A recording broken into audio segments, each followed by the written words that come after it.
You've played the games, you've seen the anime. But here's the thing, you missed something.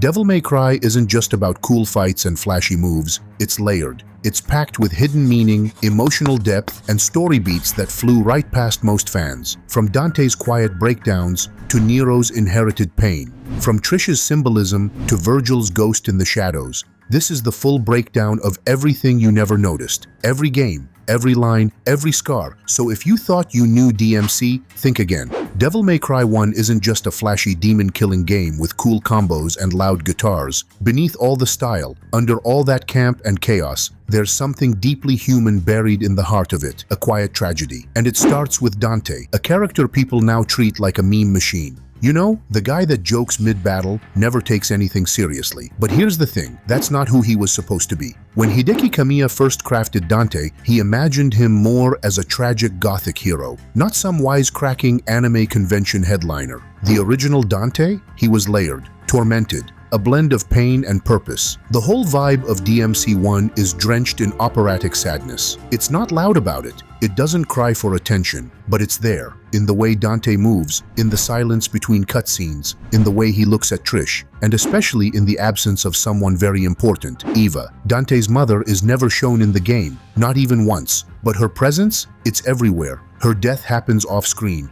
but it defines everything about Dante's emotional state. That's straight-up Greek tragedy, like Medea or Antigone. The real pain isn't spelled out. It's just there, implied, heavy, unspoken. That's what Kamiya was doing. He wasn't holding your hand, he was letting the world tell the story. Now let's talk about Trish. Everyone remembers the lightning powers, the leather, the heels. But here's what people forget. Trish is based on Eva, literally. Her face, her look, her presence. It's all a deliberate copy of Dante's mother. And that's not just fan service. That's psychological warfare. Imagine grieving someone for years, and then meeting a woman who looks exactly like her, but isn't her, not even close. That's why Dante doesn't trust Trish. Not fully. It's not about good or evil. It's emotional whiplash. How do you fight side by side with someone who looks like the ghost you've been chasing your whole life? Every glance at her is like salt in a wound that never healed. Trish isn't a love interest. She's a walking memory, a visual metaphor for everything Dante's lost.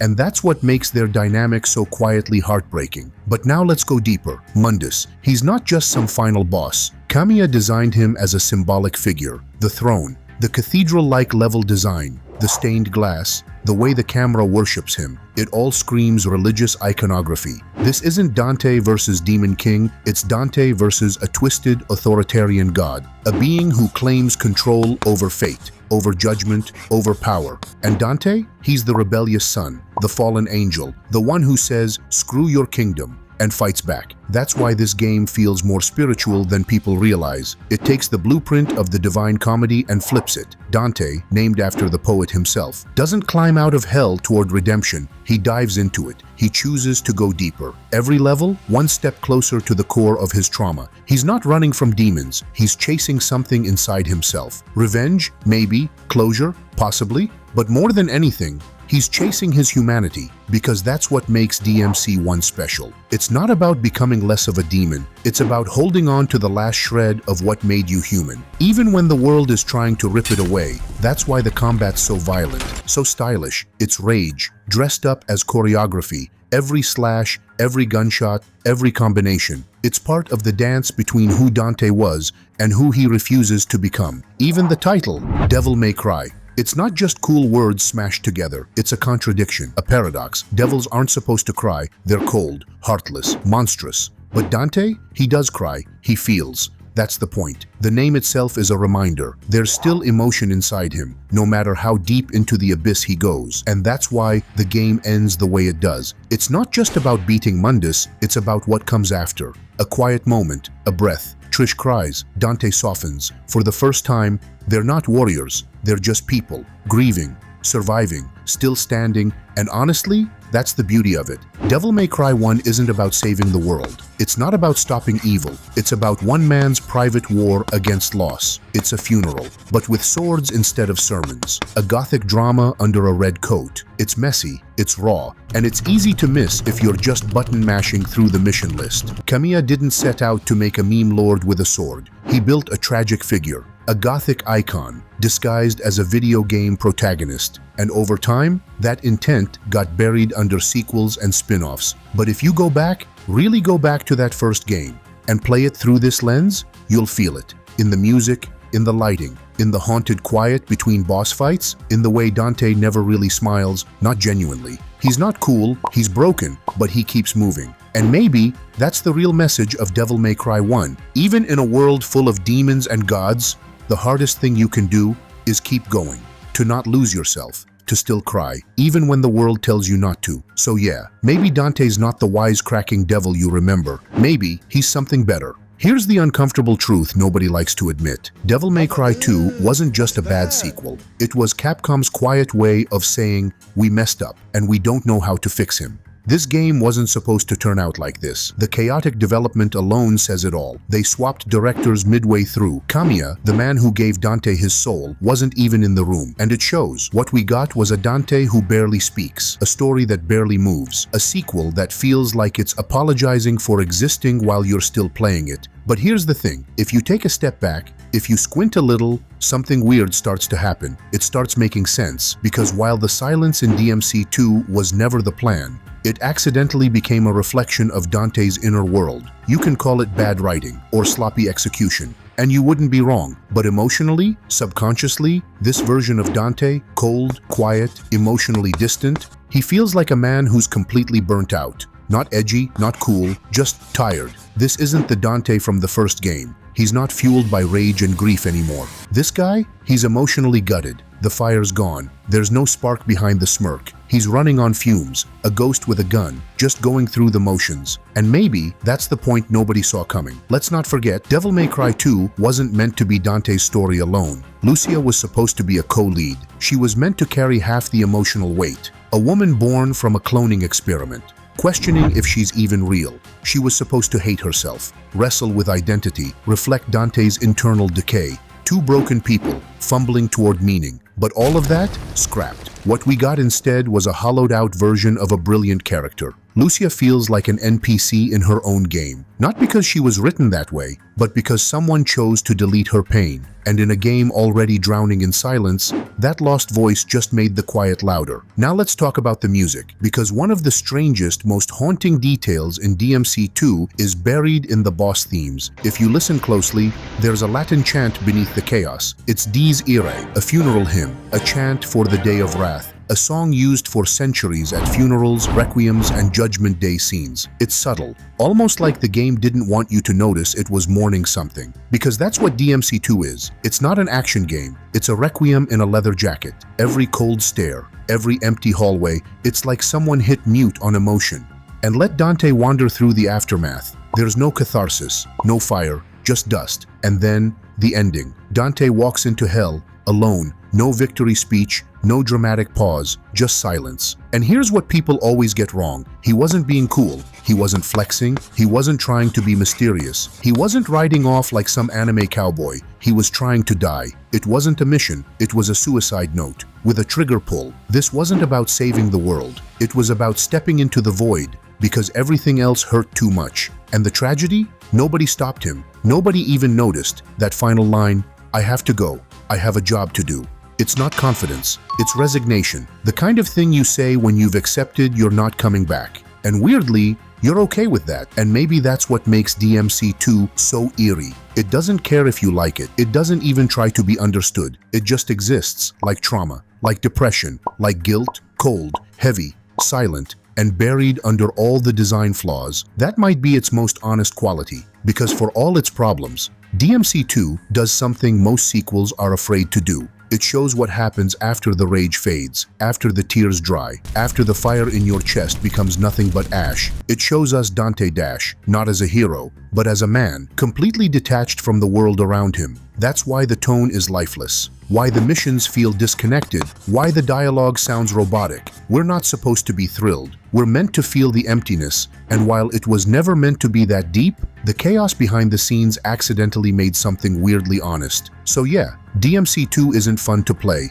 It's clunky, it's quiet, it's narratively gutted, but maybe, just maybe, it's the only game in the franchise that shows us the emotional fallout of everything that came before. It's not a continuation, it's a ghost, a silent apology. If Devil May Cry 1 was a tragedy, and DMC 2 was a funeral, then Devil May Cry 3 is the fight that breaks your soul before it saves it. It's the most stylish one, sure, the most kinetic, the loudest. But under all the combos, the air juggles, the pizza one-liners, this game is about something brutally personal: abandonment, identity, and guilt that cuts so deep it gets carved into your bones. Let's start with Arkham. You probably clocked the name already. Straight out of Lovecraft's playbook. The man is literally named after an asylum. And that's not for fun. Lovecraft's themes are everywhere in this game. Madness, loss of control, gods we don't understand, and men who try to control chaos instead of facing grief. That's where Vergil comes in. Most people think he's just the power guy, the one who yells, might controls everything, and swings Yamato like it's gospel. But that's not the whole story. Vergil doesn't want power. He wants certainty. He wants control, because deep down, he never processed the death of his mother. One day she's there, warm, kind.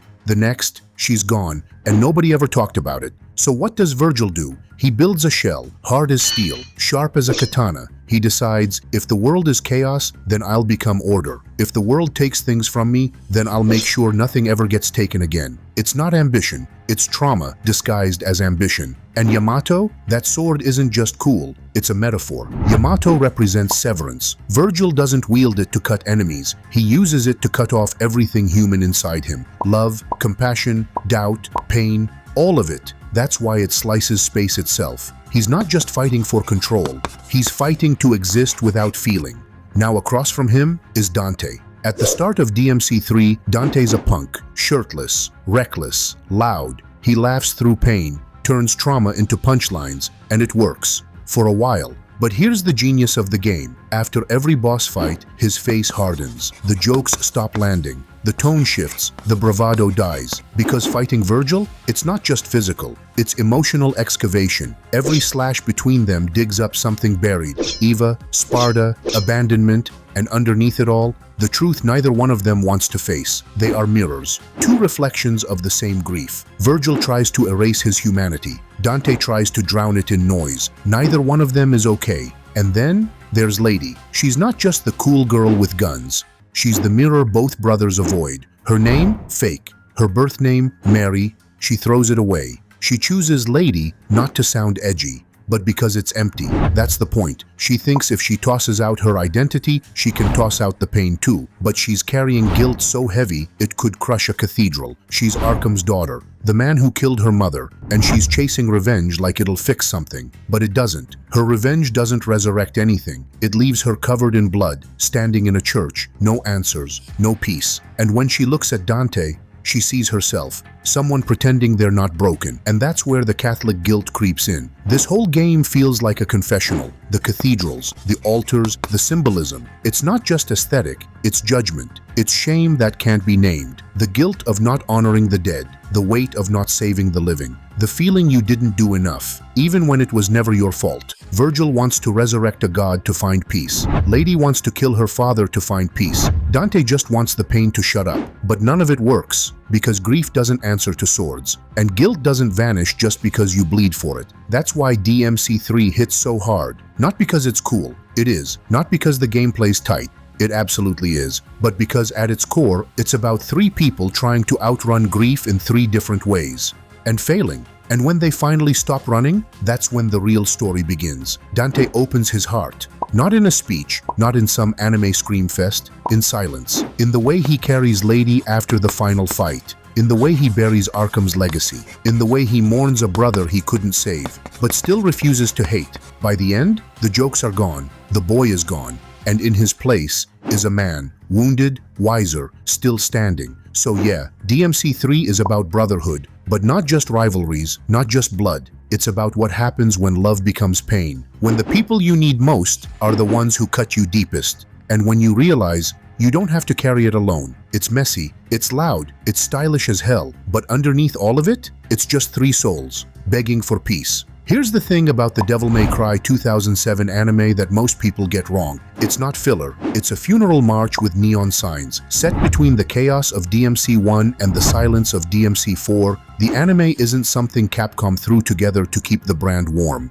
It's a slow, smoky dive into Dante's inner world. The part we never see during boss fights or cutscene flexes. This is his in-between phase, his what now chapter. The bravado's fading, the emotional residues creeping in, and man, it's kind of heartbreaking. Let's start with Patty Lowell. At first glance, she feels like a trope. Loud, pink-haired comic relief. Fans wrote her off. But if you slow down, if you watch the way she interacts with Dante, you start to see it. She's not a nuisance. She's a trigger. Patty reminds Dante of someone he couldn't save, his mother, Eva. Think about it. She's young, innocent, vulnerable, but resilient. She's always trying to connect, to get close, to pull Dante out of whatever emotional cave he's hiding in. And every time she does, he flinches. Not in some big dramatic way, but in the little things. The way he looks away, the sarcasm.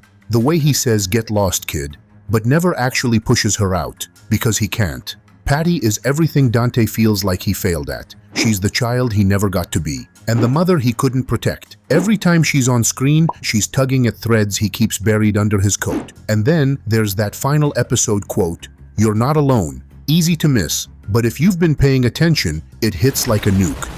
A developer note mentions that one of Eva's last lines before she died was something like, "My boys aren't alone, they'll never be." So when Patty echoes that, whether she knows it or not, she's channeling Dante's ghost. She's giving him the words he never got to hear at Eva's funeral. The ones he needed back when he was pretending he didn't care. And the craziest part? He listens. He doesn't cry, doesn't give a speech, but you see it. The shift, the weight of the past, just pressing a little less hard on his shoulders. And in a series that usually ends with demon explosions, the anime dares to end with grief, spoken softly. Now let's talk about Morrison, Dante's broker, his handler, the only guy who checks in, not because he needs something, but because he actually cares. Morrison's more than just a support character. He's Dante's emotional crutch. In a life full of demons and betrayal, Morrison is the one constant. The one human relationship that doesn't ask Dante to be a savior, or a warrior, or even a good guy. He's just Morrison, real,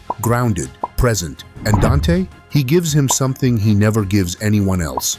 Trust. That's rare in Dante's world. It's why Morrison shows up again in DMC5. Capcom knew what they had. The anime planted the seed, the games kept it alive. Their quiet friendship is one of the most honest things in the franchise. Now here's a detail most fans miss, but once you see it, you can't unsee it. Dante never spends his money. Every time Morrison hands him a stack of cash, he loses it in a bet. His office is a disaster. His fridge is empty. His bikes are ancient. The man hunts gods for a living, but lives like a broke musician. Why? Because he doesn't know what to do with peace. And that's what the anime explores. What does someone like Dante do when there's no mission? No boss? No demons? Just silence. Time? Memory. He self-destructs, eats garbage, sleeps too much, gambles, avoids people, tells jokes he doesn't believe. It's not laziness, it's depression. It's survivor's guilt. It's the void you feel when your whole identity is saving others. And no one needs saving. That's the version of Dante we get in the anime. There's no sword for trauma,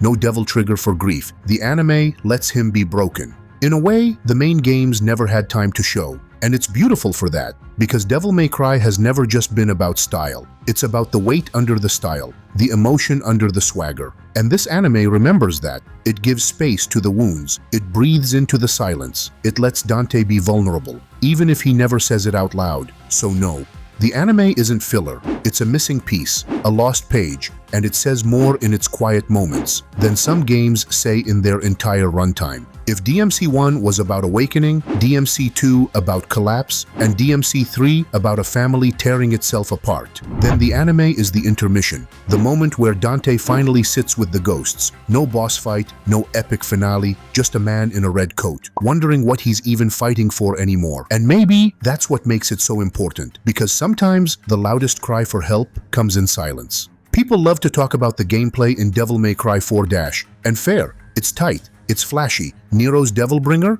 Instant classic. But the thing that gets slept on, hard dash, is this. That glowing demon arm? It's not just a weapon. It's inherited trauma, wrapped in muscle and myth. The Devilbringer isn't about power. It's about legacy. One Nero never asked for. He wakes up one day, and this monstrous limb is just there. No warning, no reason, no instruction manual. Just chaos. No one tells him where it came from. why it chose him, what it means. All he knows is dash dash. He's not normal anymore. He's not like the others. And that's where the metaphor kicks in. Because this is how generational trauma hits. One day, you're just living your life. The next, you're carrying something heavy, and you have no idea why. Rage, fear, shame, guilt, not because of what you did, but because of what came before you. The sins of the father, literally in Nero's case. And the worst part, nobody explains it. Capcom never has Nero say, "I'm Vergil's son." There's no anime-style lightning bolt moment, no big reveal. But the clues are there. The resemblance, the attitude, the fighting style,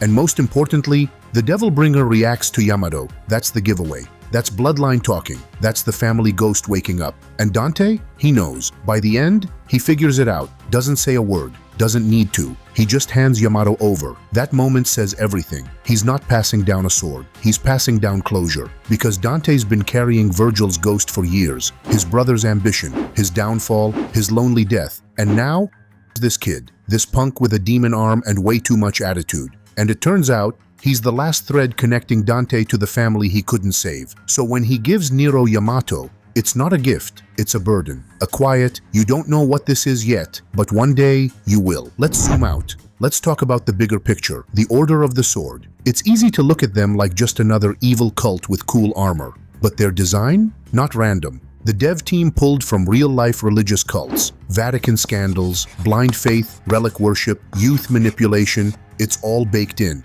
And Nero? He's right in the middle of it. He's not just fighting demons, he's fighting the system that raised him, that gave him purpose, and then tried to use him. That's what hits about DMC4. It's not a save-the-world story, it's a wake-up story. It's about realizing the people you trusted might have never been on your side, that the family you wanted might not exist, that maybe you've got to define yourself now. And then there's Kairi. People have mixed feelings about her. Some say she's passive. Some say she's just there to get kidnapped. But here's the read most fans miss. Kairi doesn't fight because she's not meant to. She's not there to be strong. She's there to be untouchable. She's soft in a world made of steel. And that terrifies him because he's losing control of his body, his identity, his emotions. And Kairi, she's the last thing that still feels pure. So when she gets taken, it's not just save the girl.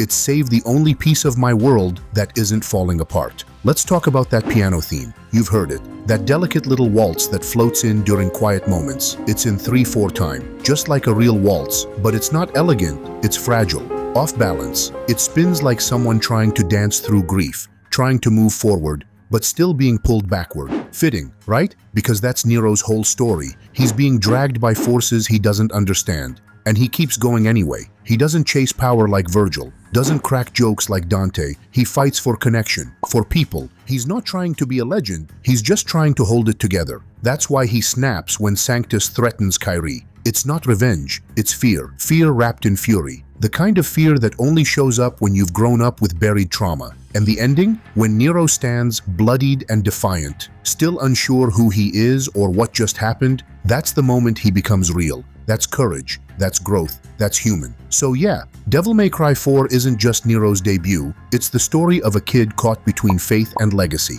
trying to survive both. A kid with a cursed arm, a broken belief system, and a love he doesn't know how to protect. And a mentor who doesn't say much, but says exactly enough. Because sometimes the loudest torch gets passed in silence. Let's just say it. DMC, the 2013 reboot, never really stood a chance. Between the edgy redesign, that trailer that felt like it was personally trying to piss off every OG fan, and early interviews that mocked the classic series. A lot of people checked out before they even touched the controller. But here's the twist nobody talks about enough. DMC might be the most emotionally revealing version of Dante we've ever gotten. Yeah, I said it. Because beneath the F-bombs, the dubstep, and all that hot topic energy, this reboot isn't trying to replace old Dante. It's trying to dissect him. This isn't a game about a legend.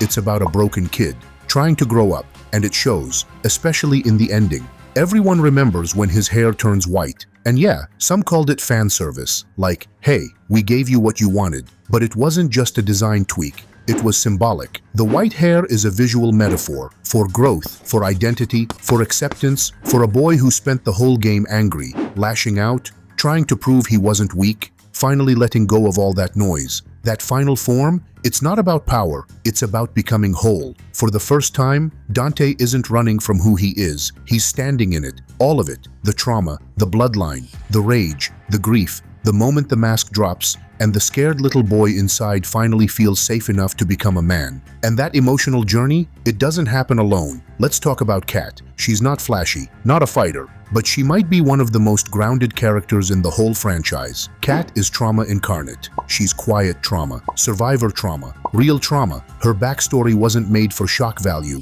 Ninja Theory consulted real survivor reports, sex trafficking victims, Kat's body language, her flinches, the way she sets boundaries, her gentle but guarded voice. It all came from something real. She's not a love interest. She's not a sidekick. She's the emotional anchor. The first person Dante ever opens up to. The first one who doesn't want something from him, who doesn't fear him, who doesn't idolize him. She sees him, calls him out, holds space for him to be broken. And that kind of connection, that's rare. She's the one who breaks the cycle. Which brings us to one of the most underrated lines in the game. You are not your name. It hits hard, because Vergil, he clings to names, to bloodlines, to the legend of Sparta like it's sacred. And in this reboot, he's still doing it, still chasing honor, still chasing legacy. But Dante, he rejects it, because names are chains. They carry weight you didn't choose. They carry pain you didn't cause. So when Kat says, you are not your name, what she's really saying is, you are not your trauma, you are not your past, you are not what was done to you.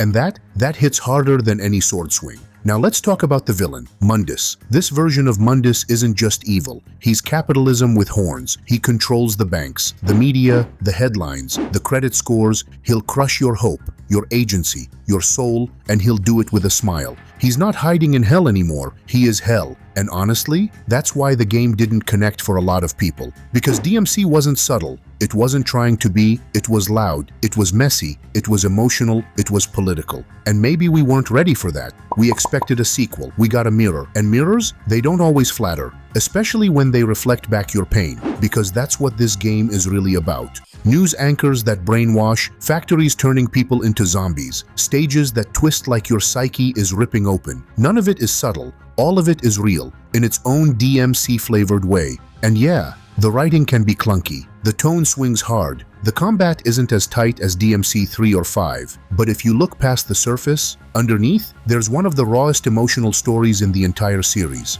A kid growing up in a world designed to break him. A survivor learning to speak again. And a devil finally learning how to cry. So no, DMC didn't land with everyone. There are boss fights, and then there are emotional breakdowns, disguised as boss fights. Devil May Cry 5 isn't just the climax of a story, it's the resolution of a 17-year spiritual war between three men and the ghosts that made them. It's where pain gets passed down like a family heirloom. And forgiveness, that becomes the final move. Let's talk about Nero's scream. You remember it. V's dying, Dante's bleeding, Vergil's walking toward the final act, like a blade wrapped in guilt. And Nero, this kid who started as a side character, finally steps up. The camera tightens, his body lifts, light rips through him, and then he lets out a scream that cracks everything. In English, it sounds like fury, like a man breaking under pressure. But in Japanese, it's grief. That scream, it's not about power, it's about loss. Nero's not angry at Dante, he's not mad at Vergil. He's heartbroken, because these two broken men,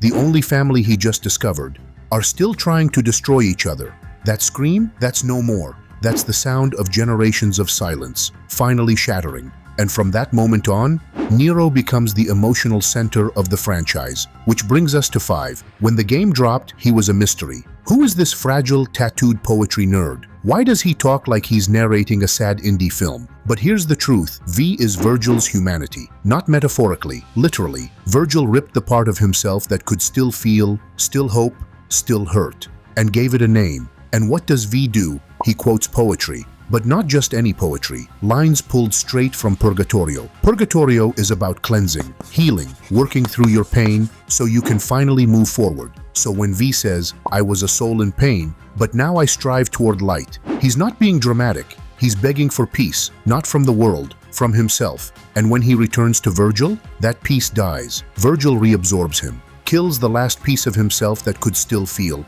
or so he thinks. Because then, Nero happens. The son Vergil never asked for, even when he swore he didn't care. But even at the end, Vergil keeps his back turned, even when Nero stops the fight. Even when it's all over, he can't look at him, because facing Nero means facing every time he chose power over people, every person he left behind, every apology he never gave. To look Nero in the eyes would be to accept love from someone he never thought he deserved it from. And that's scarier than any demon. But Nero doesn't need the apology, he just needs the cycle to end. And that final sparring scene, Dante and Vergil, blades clashing in the underworld, that's not a battle, it's a ritual. It's "I missed you, I'm sorry, I still love you," said with swords instead of words. Because these two, they don't talk, they bleed. There's no winner, no final blow. They fight until they're too tired to fight, and then they stay. Dante doesn't leave this time, he doesn't walk away. He stays, to keep Vergil tethered, to make sure he doesn't fall again, to learn, together, how to live with pain instead of running from it. Now let's talk about Nico, the bridge no one saw coming. Loud, messy, brilliant. But under all that swagger, she's legacy, in a different shape. She's the granddaughter of Nell Goldstein, the woman who forged ebony and ivory. Think about that. She's not connected by blood, but by craft, by soul, by style, by hands that built beauty in a world made of violence. Nico builds weapons like her grandmother did, with purpose, with feeling. And in doing that, she connects generations that never met. It's healing, not through blood, but through creation. And it's no accident. She's the one who helps Nero build his arm, piece by piece, bolt by bolt. She's literally helping him put himself back together. So when Nero steps up, new arm, new voice, his own strength, it's a new lineage, not defined by Sparta or Dante or Vergil, defined by Nero, by choice, by empathy, by forgiveness, because that's what DMC5 is. Underneath the combos and cutscenes, it's about learning how to forgive, not just others, yourself. Dante forgives Vergil. Vergil almost forgives himself. Nero forgives them both, and moves forward anyway. And when the credits roll, and you see the two brothers still sparring, still alive, still side by side, that's the win. Not survival, not victory, connection, forgiveness, presence. For the first time in decades, they're not alone, and neither are we. Let's be real, when the Devil May Cry 2025 anime got announced, most fans expected two things: cool action and Dante being a badass. And sure, we got that. But what Studio MIR actually delivered wasn't just style, it was a psychological deep dive, a slow, emotional unraveling of a man who's been bleeding on the inside since the beginning. Because here's the truth, this anime isn't about hype, it's about what happens when you've killed everything that needed killing, and you still can't sleep at night. First, let's place this timeline-wise. The 2025 anime is set between Devil May Cry 1 and Devil May Cry 2, and that's important, because in DMC 1, Dante still cracks jokes, still smiles, still feels. But in DMC 2, he's a ghost, stoic, silent, distant. Everyone thought that was just bad writing back then, but this anime reframes it. We're watching the fire slowly die out of him, not all at once, but episode by episode, you see it and you feel it. Studio MIR described the project as the story behind the style, and man, they weren't lying. All the iconic DMC flair is still there, the red coat, the twin pistols, the stylish swordplay, but it's being used differently, not to flex, but to reveal. Every fight, every glare, every shadow, it's a piece of Dante's soul breaking under the weight of what he's survived. And the visual storytelling, absolutely loaded. Mirrors, shadows, religious iconography, cracked church glass, crosses turned upside down, not for shock value, but to reflect Dante's inner conflict. He's half demon, half human, caught between salvation and damnation. The show uses imagery to say what Dante won't. He barely speaks in most episodes, but he doesn't need to. The way he eats alone at the bar, the way he dodges every emotional question like it's an incoming bullet. That's not laziness, it's isolation, it's survival mode. Killing things doesn't make him feel anymore, it just keeps him moving. Now let's talk about the line that punched everyone in the gut. The sins of the father will be known. That's not just cool writing, that's the thesis of the show, because Sparta's past is finally catching up to Dante, not in the form of demons, but in the shape of guilt, abandonment, and legacy. He's been holding this weight, trying to live up to the legend of Sparta while also hating him for disappearing. The anime leans hard into this. We get flashbacks to Dante's childhood, glimpses of Eva, tiny quiet moments where you realize Dante never healed. He just kept going. Sword first, emotions later. And it's not just visual. Vergil never appears physically, but his absence is deafening. The anime plays it smart. No surprise cameos, no ghostly monologues, but he's everywhere. You hear him in the music cues, you see him in the mirror shots, the dreams that jolt Dante awake. He's the shadow trailing Dante's every step, not as a threat, but as a memory that never left. There's even a dream sequence where Dante sees a young boy standing in fire. He doesn't call him Vergil, but we all know. It's that subconscious guilt gnawing at him, the brother he couldn't save, the family he lost to flames and choices and pride. The new characters? Not filler, not by a long shot. Each one of them is a mirror of Dante, a what if. There's a demon hunter who walks away from it all, tired of the violence. A rogue who joins the demons out of spite, saying, better to be the monster than be eaten by one. They're all fractured reflections of Dante, versions of who he could have become if he just gave up. And he sees it. That's what breaks him. Not the monsters, not the missions. The realization that he's closer to these lost souls than he wants to admit. And then comes the final episode. No massive final boss, no over-the-top Demon King showdown. Just Dante, standing in the ruins of yet another victory, covered in blood, exhausted, staring at the sky, and walking away. Not with a one-liner, not with a smirk, just empty. It's one of the boldest endings in the entire franchise, because for the first time, it doesn't pretend like any of this fixed him. There's no hint of satisfaction, just a tired man, still haunted, still searching, still carrying the sword and the scars. But Studio MIR doesn't stop there. They plant seeds, whispered rumors. One line from a dying demon, power left unchecked always returns home. Think about that. It could mean Vergil, it could mean Nero, it could mean something new entirely. But whatever it is, it's coming, and it's personal. Because if power's returning home, it means the Sparta bloodline still has stories left to tell. There's also talk of the demon realms destabilizing, subtle background threads that hint the barriers between worlds are weakening. Classic setup for DMC6 energy, but done with restraint. No neon sign that says sequel coming. Just tension, just echoes, just enough to make you go, wait, are we about to enter the final act? So yeah, this anime might not be what fans expected. It's not hype, it's not loud, but it's honest. It's about the quiet suffering that follows warriors long after the war, the ghosts that stick around even when the demons are gone, the wounds that don't bleed but ache in silence. It's about a man who keeps fighting, not because he wants to, but because he doesn't know how to stop. And maybe, just maybe, it's about what happens next, when the sword gets heavy, when the jokes stop landing, when there's no one left to save but yourself. Devil May Cry isn't just a game. It's a blueprint, a mood,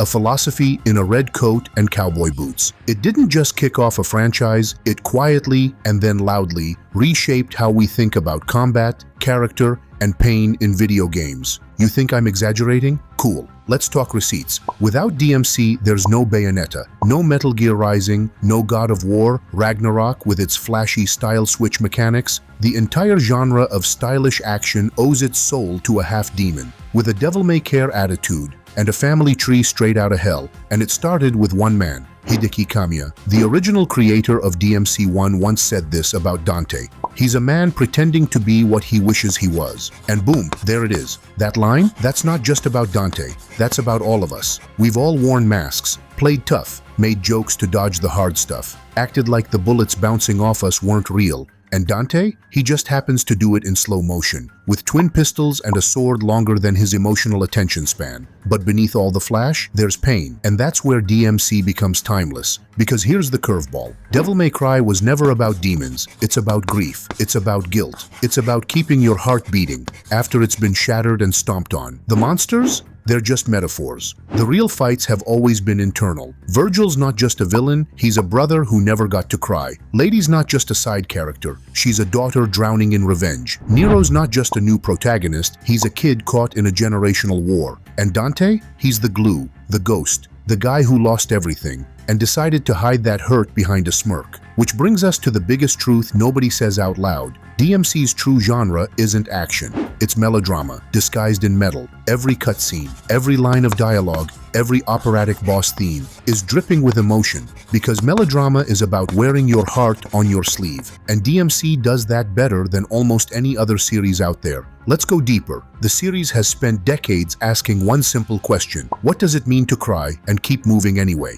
Dante cried in silence. Vergil never learned how. Nero screams it out loud. Even Vergil's humanity tried to write his pain into poetry before crumbling under the weight of it. Every entry in this franchise is a different way of processing grief. DMC 1 is about revenge and repression. DMC 3 is about sibling rivalry and the hunger to feel something, anything. DMC 4 is about inherited pain and learning how to break the cycle. DMC 5, that's about choosing peace over pride, even when it costs you your armor. So when people say the series should have ended with DMC 5, I get it. It felt like closure. The two brothers vanished into the underworld. Nero found his voice. The cycle felt complete. But here's why the story isn't done, and why Dante's ending hasn't happened yet, because he's still running. Even in DMC 5, even after all the growth, all the pain, all the sparring, all the silent forgiveness, Dante didn't stop. He just kept going. He followed Vergil, not to kill him, not to punish him, but to watch over him, to make sure he didn't fall again,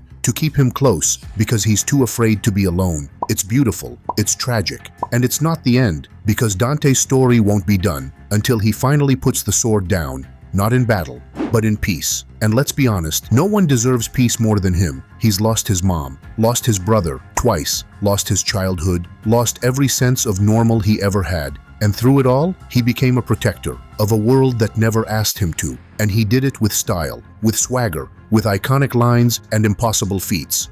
But that pain, that need to keep fighting, it never left. So what's next? DMC 6 has to be the real ending. Not the end of the franchise, but the emotional climax of the Sparta saga. Nero stepping up as the new lead, Vergil truly owning his humanity, and Dante finally getting to rest. Maybe he builds a home. Maybe he reconnects with someone from his past. Maybe he just sits under the same night sky where it all began and breathes. So yeah, maybe Devil May Cry started as a gothic action game, built from the scraps of an early Resident Evil concept. But it evolved. It became a therapy session, wrapped in bullet time ballet. It became a mirror for our own pain, our own rage, our own resilience. And through it all, it reminded us that being cool isn't about being untouchable. It's about being broken and still showing up anyway. Across every part of this story, from Dante's first smirk to his silent descent, from Vergil's obsession to Nero's scream, Devil May Cry has never been just about demons. It's been about legacy, about pain passed down like a family heirloom. Each game, each cutscene, each character carried scars we didn't always see, but felt through broken swords, shattered bonds, and quiet regrets. So if this video made you look at Dante a little differently, if it made you feel something behind the combos, then do the usual, like, subscribe, but more importantly, comment below and tell me which moment hit you the hardest, because this story might be fiction, but the catharsis, that's real. And like Dante, we'll keep moving forward.